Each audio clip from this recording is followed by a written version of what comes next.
చదువేస్తే ఉన్నమతి పోవడం అంటే ఇదే. ఉగ్ర ట్రాప్లోకి ప్రపంచ దేశాలు, యూరప్ దేశాలు వెళ్తూ ఉండటం అన్నటువంటి.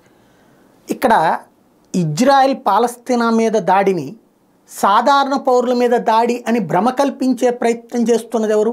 హమాస్ తీవ్రవాదులు, హిజ్బుల్లా తీవ్రవాదులు, హౌతీ తీవ్రవాదులు, Islamic resistance force, Islamic jihadist force, వాళ్ళందరూ తీవ్రవాదులే.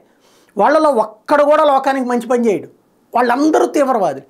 ఆ తీవ్రవాదులు ఓ పక్కన ఇజ్రాయెల్ పౌరులను బందీలుగా పెట్టుకుంటే వాళ్ళని విడిపించే యుద్ధం చేస్తూ ఉంటే ఇజ్రాయెల్, ఆ యుద్ధంలో సామాన్యుడు చచ్చిపోవడానికి అవకాశం ఉందని తెలిసి సామాన్యుల్ని ముందు పెట్టి తమ ఉగ్రవాదుల్ని కాపాడుకుంటూ హమాస్ వెళ్తూ ఉంటే, దాన్ని ప్రజాస్వామ్య హననం పేరుతో ఇజ్రాయెల్ మీద చర్యలు తీసుకోవాలంటూ యూరప్ దేశాలు మాట్లాడుతూ ఉంటే, రేపొద్దున ఉగ్రవాదులు వీళ్ళ దేశాల మీద కూడా ఇదే ఫార్ములా అవలంబిస్తారు. వీళ్ళని చంపుతారు, వీళ్ళని తగలాడతారు, వీళ్ళని కిడ్నాప్ చేస్తారు. కిడ్నాప్ చేసిన వాళ్ళని రక్షించాలంటే సైన్యం రావడానికి వీల్లేదంటారు.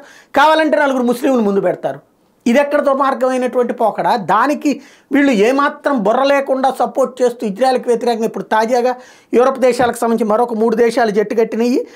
ఏదైతే కెనడా, న్యూజిలాండ్, ఆస్ట్రేలియా, ఈ ముగ్గురు కూడా రఫా మీద దాడికి వెళ్ళడానికి వీల్లేదు అంటూ ఇజ్రాయెల్కి అడ్డుకట్ట వేసేటటువంటి ప్రయత్నం చేస్తున్నాయి.